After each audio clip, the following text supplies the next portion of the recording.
All right, welcome everyone. I'd like to call the joint meeting of the Richland County Executive and Finance Standing Committee and along with the Joint Ambulance Committee to order. The first item of business, second item, will be roll call for both committees, please. Caro? Manning? Here. Gill? Here. Glassbrenner? Here. Woodhouse? Turk? Here. Frank? Williamson? Here. Cooey? Here. You have 7 for the Executive and Finance Standing Committee. And then Severson? Yep. Fleming? Coppernoll? McCarthy? Ronholt? Welty? Here. McGraw? Here. Tim? Here. Niemeyer? Here. Durst? Here. Stanky? Here. Palmer? Here. Dewar? Door's here. He answered for Durst, so Durst is not here. Jerome Durst is not here. This is Dewar.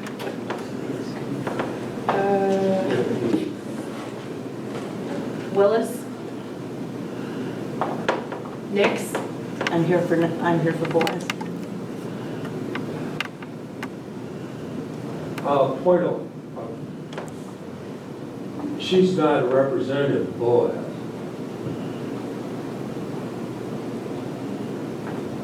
So who is she here representing? I'm here for Boaz. Jean Nix called me today and asked me to represent them because she has a meeting. You don't live in Boaz, though, do you?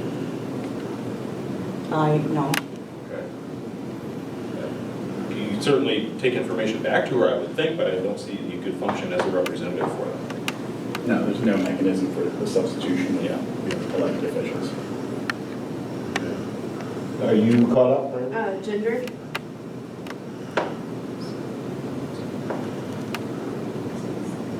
I have 8 members of the JAC here. Okay. We'll continue with the verification of open meetings law compliance. It was posted, sir. All right, agenda item of 7 items on the agenda. Looking for approval of the agenda, Mr. Manning, seconded by Williamson. All those in favor of approving the agenda as presented signify by saying aye. Aye. Anyone opposed? All right. And that's for the executive, so do they need to approve their agenda too? Yes. Okay. Mr. McGraw? Need a motion to approve the agenda? One second. Who is I'll make the motion. Don? Stanky. Don? And second by Welty. Moved and seconded to approve the agenda. All in favor, say aye. Aye. Opposed, say nay. Nay. Motion carried. And who opposite? Palmer, nay.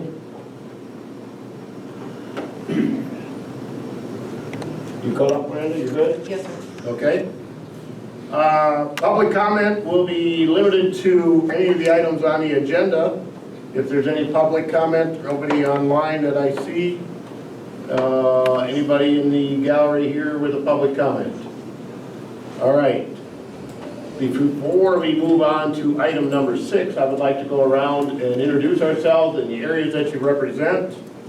Starting with myself, Steve Williamson, Supervisor of District 17, Vice Chair of the County Board.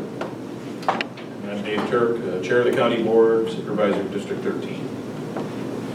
Daniel Tim, Town Chairman for the Town of Henrietta. Gary Manning, Supervisor of District 8 and for the Town of Dayton and Boaz. Mark Gill, District number 9. Ingrid Glassbrenner, District 10. Mark Cooey, District 18. Gordon Palmer, Richland Township.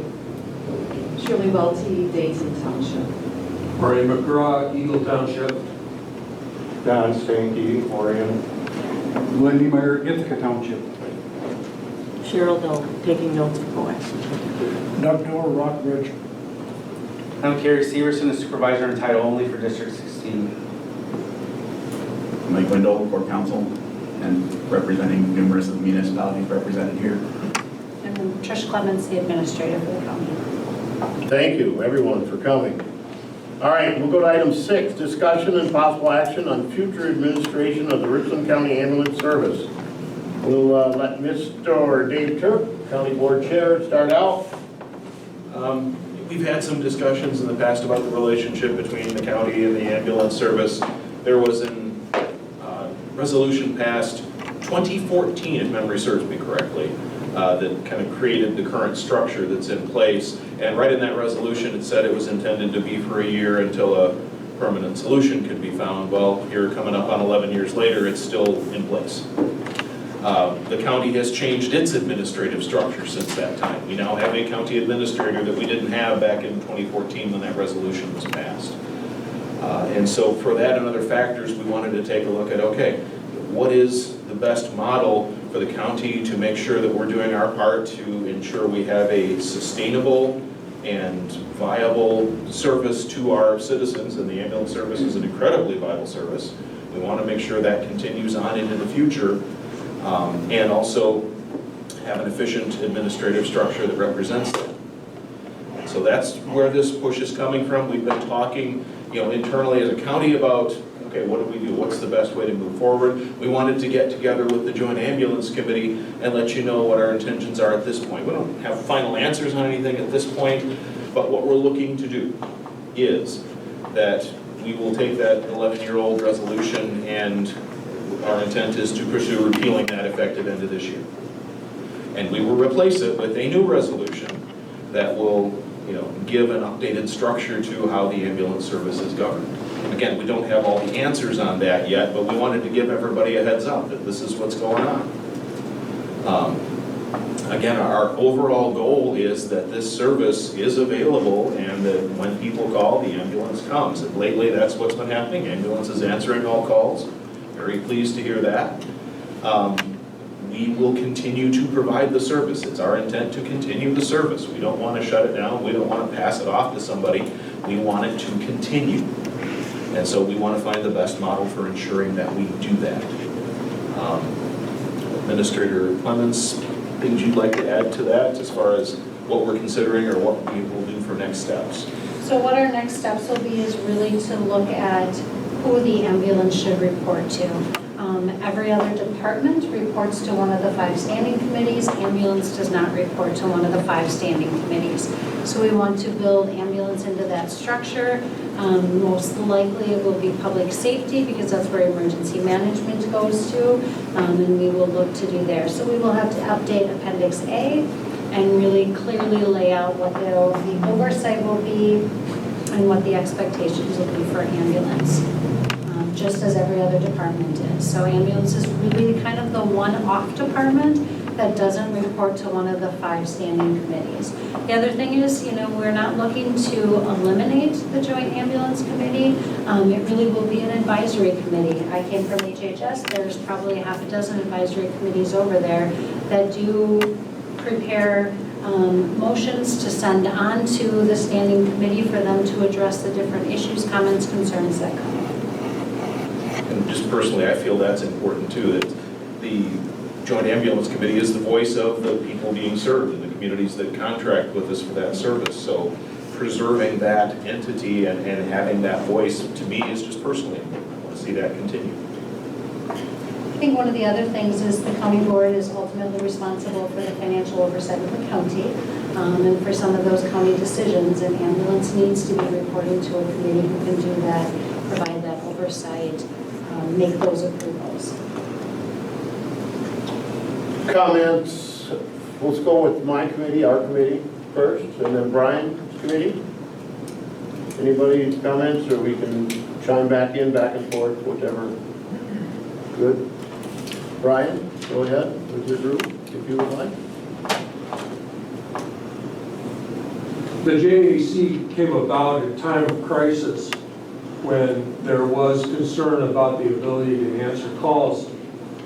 And through a process, the result was the JAC. And it would be fair, I think, to say that the JAC has done an excellent job in getting the ambulance service, maintaining that service, and getting us now to a point where it makes sense to me that the county would take this back and run it as a normal, through the normal channels that it has. The accomplishments of the JAC are a lot, including getting out of this building and into a fine facility. We've stabilized the workforce. We have no problems at this point recruiting and retaining personnel. We're starting to compensate them at a level that they should be and that is competitive. And we could go on and on with other achievements. So it's good. Good has been done. And where this service belongs is back with the county and run like a regular county department. And so I think the process and result that you sketched out, recognizing that it's not completed, is a good idea. I also think that having some advisory function with ways to bring recommendations, motions,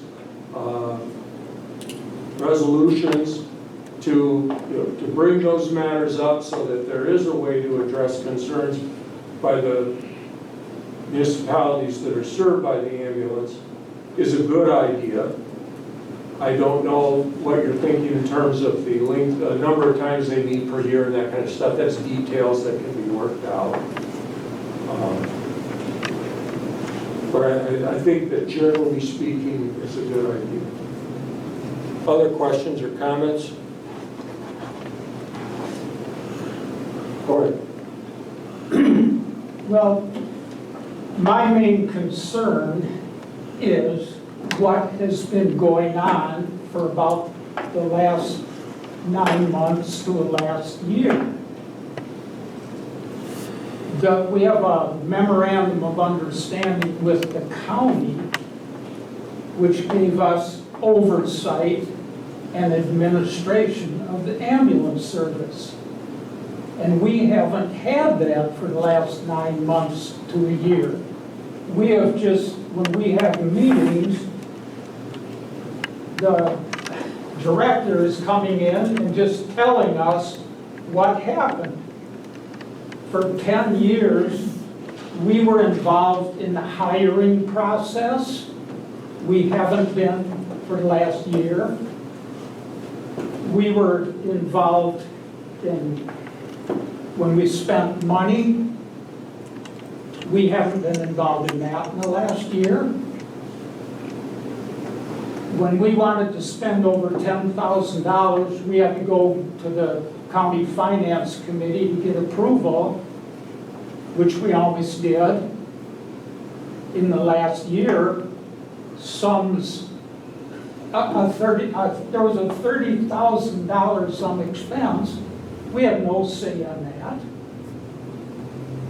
We went from years of every single month, monthly balances of about 200,000, some months 300,000 balances. Since last June, well, last April, in April we still had 196,000 in our balance. We went from 196,000, we got a new director, and today I understand we're minus 65,000. I know we went from June to January, January we were 20,000 negative. Every year you can look back in our finances. At the end of December, we had over $200,000. We have a spending problem. Money was spent.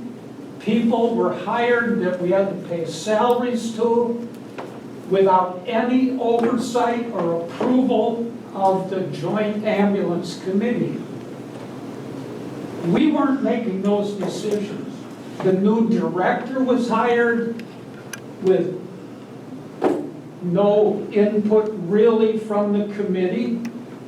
I'm going to object to that statement, because your chair and vice chair were both involved in that hiring process, so there was input. You weren't involved directly, I'll grant you that, but your committee was represented in that process, sir. But nobody reported back to us. That I don't know. Well, I'm telling you that fact. In February, we got a hiring committee that was set up. In February of 2024, May 22nd, Administrator Pesh came in and introduced our new director. I was told that people on the hiring committee didn't have a vote on that. Administrator Pesh told me that she hired the director. She also told me that she hires by her gut. That's not getting input from anybody. Brian, you got a comment? I mean, that is a symptom of a complaint that we've heard time and time and time again. And it is as a result of a more thorough implementation of what it is the county administrator under state law is supposed to do. You don't have to like it if you're on a committee of the county, which the JAC is, but that's the way it operates. What about a memorandum of understanding? Isn't that a legal contract? Each municipality signed that with the county, which we didn't give away that hiring process to the administrator. We had a contract. Well, I'll leave the legal part of it to you, but first of all, I don't think the agreement says that. Secondly, if the agreement did, then you still, that thing was written when there wasn't an administrator. So No, it was written, there was an administrator. For 22, in 2022, we had an administrator. But the agreement itself was just a rewrite of things that went on. It was more or less the same as when it was originally created. Don't you read these things? I did. And know what you're signing? Anyway. Mr. Wendell, comment? So the MOU allows for administration of the ambulance service by the Joint Ambulance Committee. As I've explained previously several times, administration, the definition of that word has changed with the appointment of a county administrator. With previous administrators, it didn't change. Nothing changed with the first two administrators. Was Administrator Pesh our third? Were you involved in any hiring with the two previous administrators? What was that? Were you involved with any hirings with the two previous administrators? Darren Gudgeon, yes, absolutely. I No, remember in going 22 or into closed 23? sessions. and 22 or 23, when we had a county administrator. That was the first one. Right. And we did, So, you didn't have to hire one then. right, so it changed when we went to the full-term How can you county. break the contract? Mr. Wendell? To me, you Breaking the guys breached contract. the Yeah. contract. Yeah, it's a legal conclusion Yeah. that is probably incorrect. Anybody else with comments? Mr. Manning? I can say that when we went to administrative, Carrie, Mark, Steve can all agree that we had a highway committee. We did the hiring. We was involved with any firing, buying of any trucks.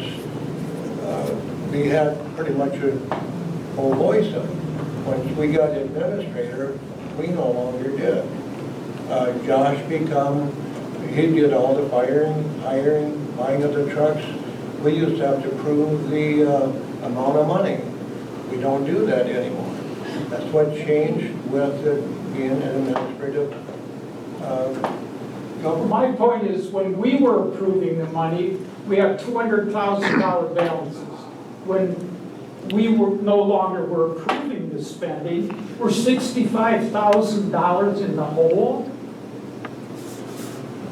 There are And you multiple guys wanna things that take have this changed over? over that time besides just having an administrator or having a new director. A lot of other factors have played into that. And it would have been Revenue nice when we or got a expense. county administrator if you were taking those duties away from us to maybe let us know. I believe it was explained, wasn't it, Mr. Well, McGraw? it was, perhaps not as thoroughly as it could have before the fact, but certainly after the fact, it's been explained multiple times thoroughly that this is a function of what an administrator does. We've already went through that here just now. It only changed with Administrator Pash. With the two previous ones, nothing had changed. Well, The joint ambulance. and I tried to address that statement by my comment when I said we're more thoroughly implemented by Ms. Pesh, because it's a process that you could start. To try to do it all at once is a big job, is a terribly big job. And so as I perceived it, Clint began implementing it, and then when he moved on, Ms. Pesh came in, and Ms. Pesh then continued to implement that. So it's a process. Mr. Gill? Yeah, I guess my question is kind of a bottom line question. Are calls being answered? Is service being provided to our communities, basically? And that's the important question. And that's what I would like to hear you respond to. And Brian already addressed that. And the answer is yes. And in fact, we are out the door faster than we were before, and we're arriving on scene faster than we've ever been before. I think that's what we're looking for, isn't it? Well, we have been all along too. It sounds like it's faster now. Right. What he So just said. we're faster. That's one That's important. improvement I see. That's nothing to be discounted. Fast is, I mean, it does matters how that fast we are. cost us, where we go from 200,000 to 65,000 in the hole because we're a minute faster out the door? We've heard that enough, Mr. Palmer, about the dollar and cents. Well, dollar and cents, isn't that the bottom line with stuff? You're not giving all- Are you guys gonna come up with? You're all not that giving money? all the facts. Mr. Cooey? Well, What's facts? isn't there a question on receiving the revenue for about a year or 9 months? There's been some questions. We've had difficulties with several billing companies. I think that aspect of it has been addressed, and it's working well. There is, How much was lost though during that process? well, that's a difficult question to answer. And I would say I don't know would be a fair one.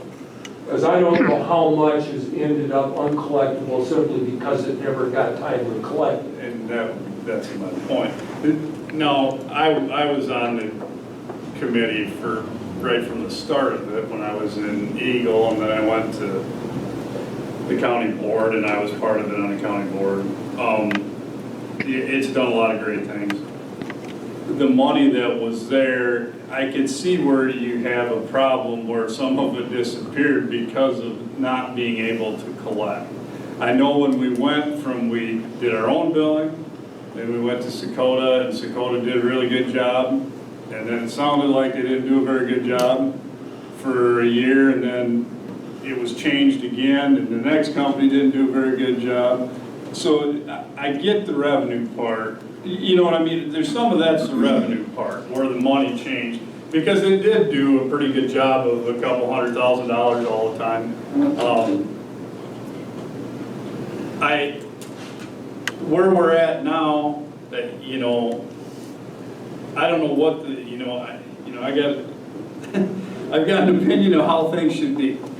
I'm on the Muscatine, I'm part of the Muscatine Fire Department, and they have their own district. Blue River has their own district. Lone Rock has their own district, I think. And I do remember a point that was made many years ago, that when people got off the Joint Ambulance Committee, they didn't want their tax dollars going to pay for that joint ambulance. You remember, and some of you might not have been part of that, but I remember sitting in this room where there's parts of the county that they got out of it, didn't want no part of it, and they didn't want the county tax dollars going and paying for it. So I don't know what the answer is. I would say that after watching Muscadet and Blue River, I've been parts of both of them. It works. It works pretty well. You still have a committee. I don't, you know, where I stand, I don't know that the county should be in the ambulance business. That's where I stand. I think we should create a district, and I think you should have your committee of whatever, and I think that's what it should be. Now, I'm just one person, and that's my opinion, but I look at what works in the other areas. I realize this is a little bit bigger, but I look at what works, and that's where my opinion is. I think we have a big spending problem. If you look at 2024, 3 months out of 12, only 3 months out of 12 did our revenues exceed, or did our revenues exceed the payroll. So our payroll is more than our revenues. That's not counting any other expense. So you add those in. I mean, we're spending way, way more money than we have. And if you look at those revenues, yes, we had problems like that Mark was talking about with our collection agencies. But if you look at those, they're not, you can't look at any month and say, wow, that's 100,000 less than it should have been in revenue. There's not that great a difference in all those months. Even when we were having problems, we still had 25, 30,000 in. But our salaries were 50,000. I mean, we can't just spend that money without any oversight of the committee. And that money was just being spent, and we were getting a financial report, it's already spent. We didn't have any say that, wow, hey, we shouldn't maybe hire someone, we can't afford to do it. We were talking about getting full-time EMTs, back in 2014. They gave us authorization to hire 4. We could only afford 2. And over the years, we haven't, hired 4 of them, and when we couldn't afford it. We didn't buy things when we couldn't afford it. But it seems like for the last 6, 7 months, that doesn't make any difference. Other comments? Don? 2 things. One, we had excessive ambulance costs for maintenance and purchase and That repairs. was not out of the Fund Let him speak, 51. please. Gordon, please let him speak. And so that definitely puts a dent in the residual fund. And talking to Mike, I think at the last meeting, he referred to a couple of the other surrounding districts that were going to lose 20 plus EMTs in the next 2 or 3 years. So those districts are going to be in a deep world of hurt too. We can't worry about that one. Well, we should worry about that. Right, because you may end up, like Mr. Cooley suggests, a countywide, the district. But that takes years to plan, but you got to start somewhere. And that, Ms. Glassbrenner, go ahead. I guess I just want to address and I am learning in all of this. I haven't been a part of this committee. I haven't sat on anything that would be relevant, so I'm learning a lot as we go through these meetings. But when you mentioned that, we don't have the money to cover these positions, you guys can correct me if I'm wrong, but to my understanding, that's facing every EMT, EMS provider everywhere. And understandably, as a county and as you want to represent your constituents well with financial, but you also, in a service that is as necessary as the emergency response team, you really come to this sticking point of, okay, do we want to have the people to be able to answer the emergency calls that we have? Or, what you're saying about the cost. I think that's something that's facing every district. And as they mentioned, there's a couple of districts where they're going to be losing.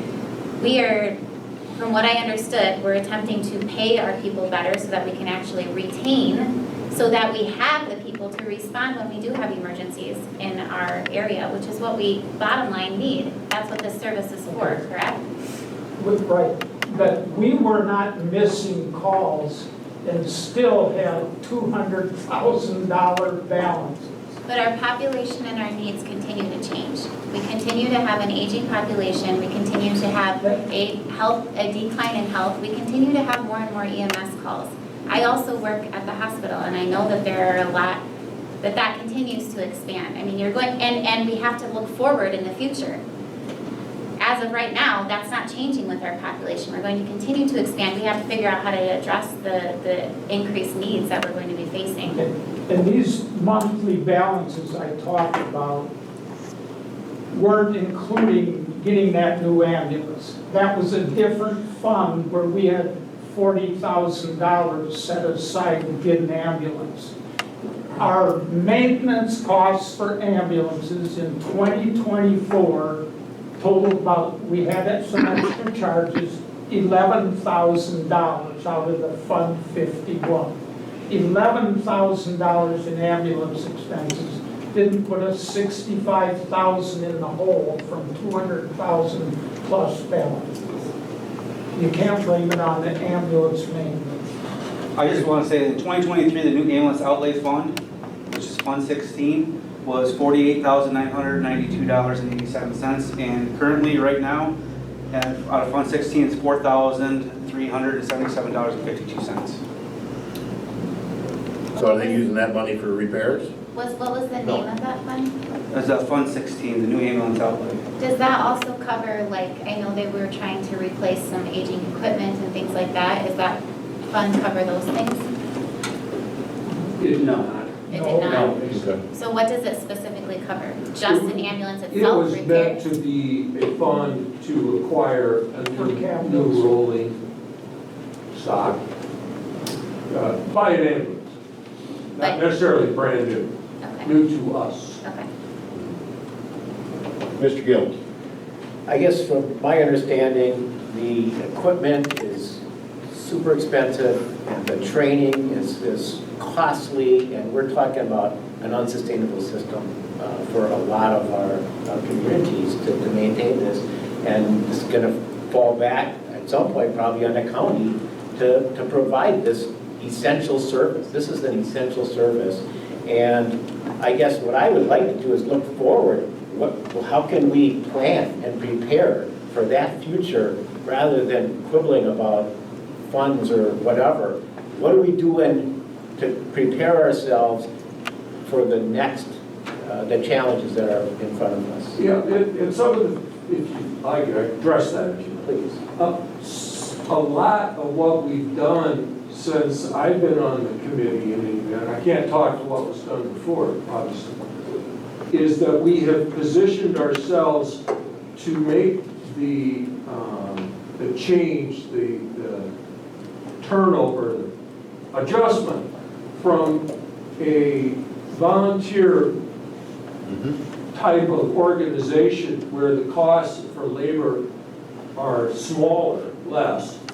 And we've made that now to where we're mostly relying on full-time and what would be commonly called part-time employees.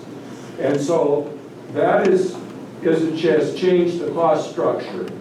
We've also made the change over from paying wages that were less than what people could get to work at McDonald's to paying what you have to pay in order to have a professional, this is what I do for a living type of staff member.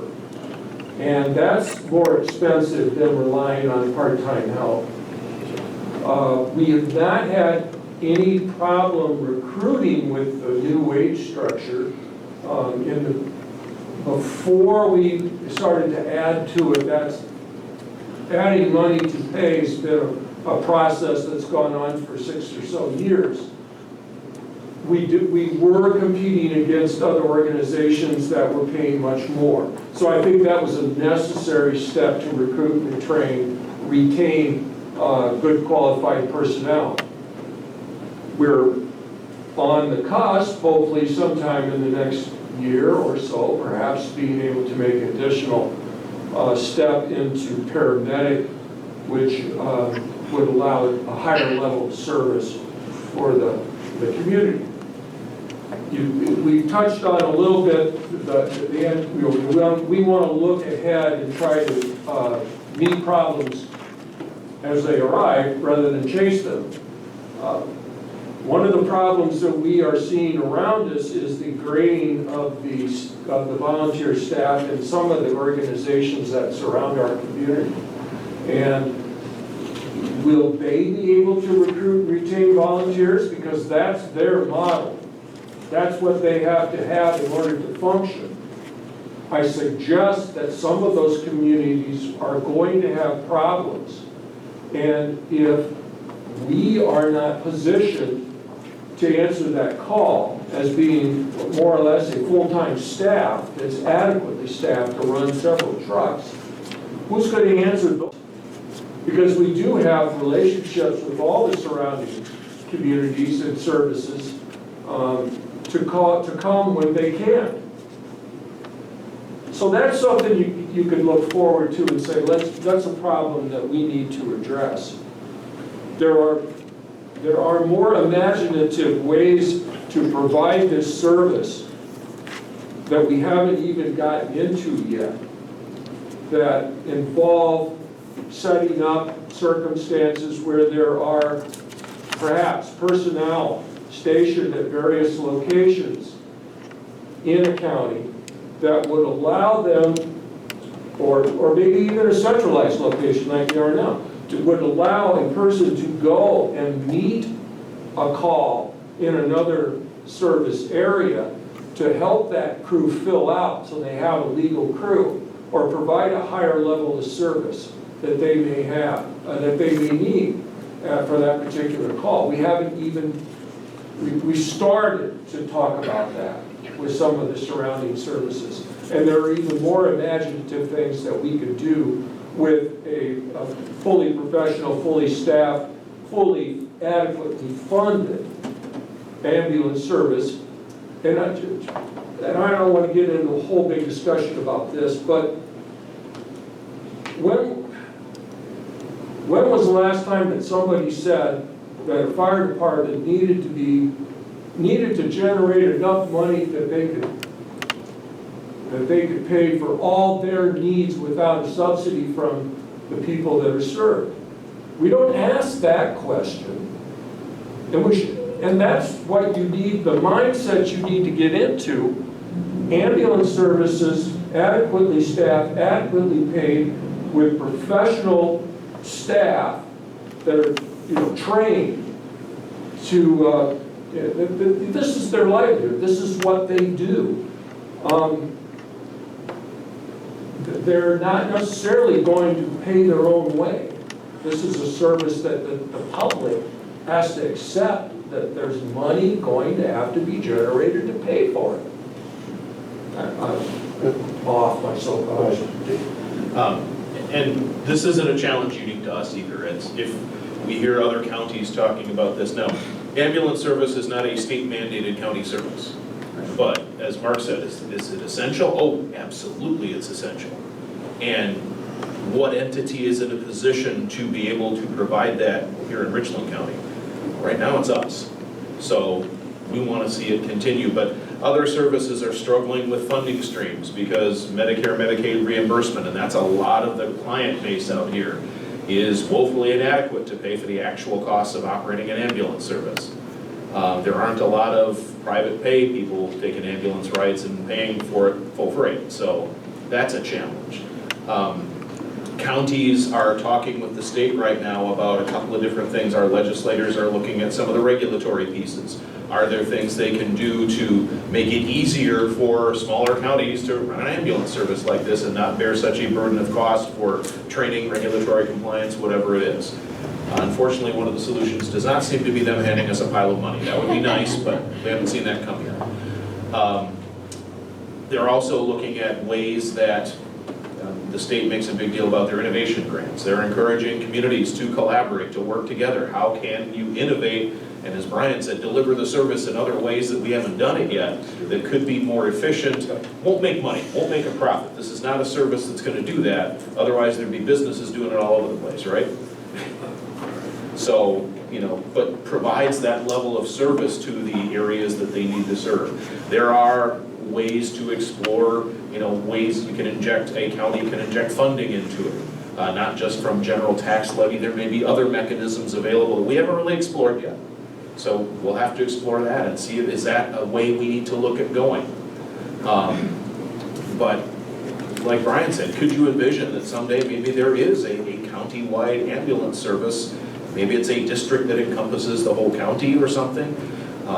We have to be open to those visions of the future, because this is an essential service, and the importance of it is not becoming less, it's becoming more, if anything, for the population we're serving. And just as we're talking about those, I want to give a shout out to the EMTs that are doing this work, because they are an incredible bunch and have really touched a lot of lives in this community through the service they provide. So kudos to them. That's the team in that building is fantastic.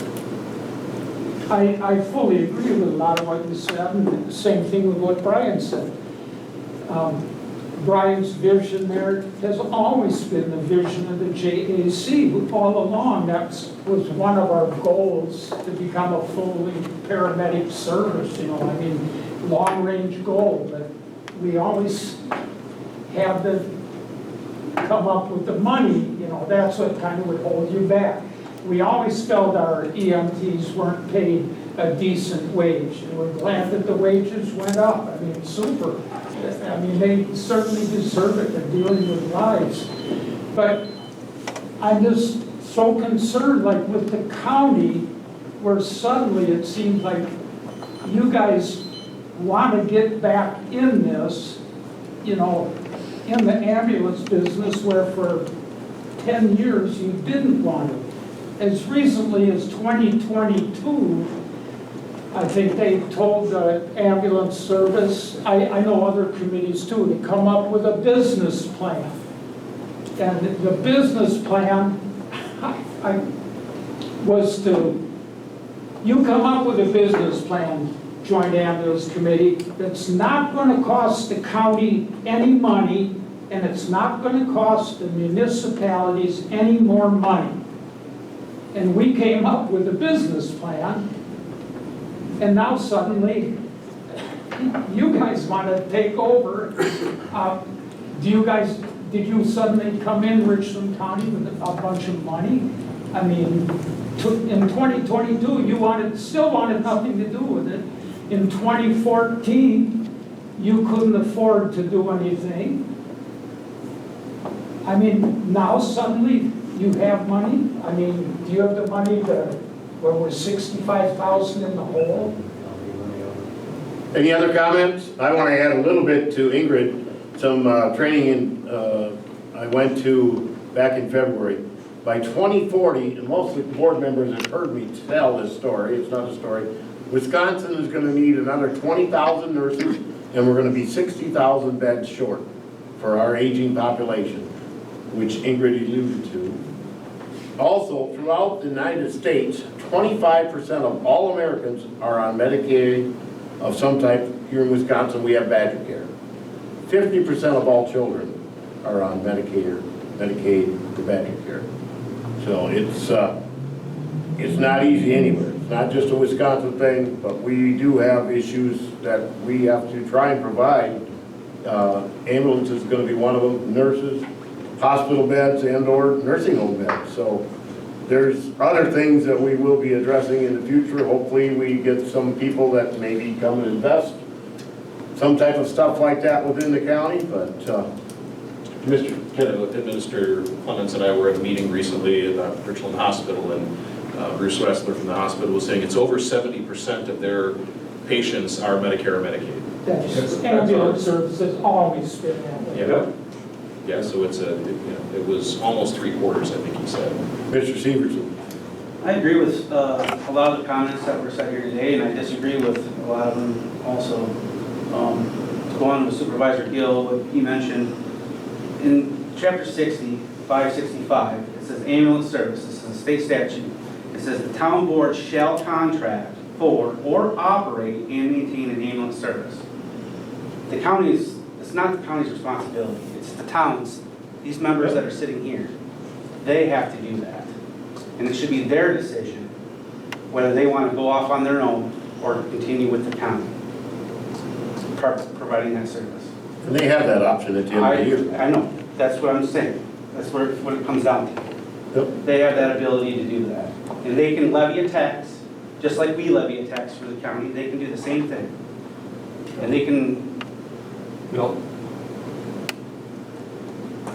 you should be able to, no, on that. not without reducing, yet you're under revenue caps. You know? Depends. I mean, if the municipalities first year, created I think a it's- joint EMS district Yes. there's an exemption to the levy limit that they could. You could do that. Use for funding. But that would require the creation of a district. That's where I was getting at. Thank you, Mr. Wendell. You're welcome. So, and then, for majority of people in this room, I am a licensed EMT, and I have worked for Urson County EMS. And I do currently work in the healthcare field as an EMT, just not in this county. I would not work for Urson County EMS, to be honest with you. It doesn't align with my definition of success. Comments, anyone else? Good? Administrative Question. Good? Okay. So what happens with the ambulance service the rest of this year? We aren't overseeing it, we aren't administering it, the JAC. What's going to go on? It's the same as what it's been Going going. to continue yeah. operating as it is right now. Yeah. We have a county administrator who is the supervisor of the What are ambulance our director. duties? What duties are you giving to us? I think Mr. Wendell and Mr. Turk came in and explained them to you. No, Several months nobody ago. ever explained them to us. Nobody gave us specific duties. They just told us where we stood in your hierarchy of county administrator, county board chair, way down the bottom was committees. That's not our duties. What duties do we have? We have a memorandum of understanding that says we have oversight and administration of the ambulance service. What specifically does that mean? Does it mean we have some say in hiring? Does it mean we have some say in how we spend our money? No. No, then why are we even here? I would make a motion that we, abolish the JAC tonight. Because we're not doing anything. That item is not properly agended. I didn't hear him say. That item is not properly agended. That's why I voted nay, not approving the agenda. Any more comments, Mr. Wendell? You're good? I have explained this several times. Yeah. All right. All right, well, for now, I'll entertain a motion to adjourn. We'll stay tuned. We will work on it with the administrator, Mr. Bryan, the vice president, and the JAC report back as we come up with more stuff between now and the end of the year. Mr. Manning makes a motion, seconded by Mr. Gill. All those in favor of adjourning signify by saying aye. Aye. Anyone opposed? Okay, we are adjourned. Thank you. Motion to adjourn for the JAC. I'll make the motion. Okay, and, well, all in favor say aye. Aye. Opposed say nay. Motion carried. Adjourned.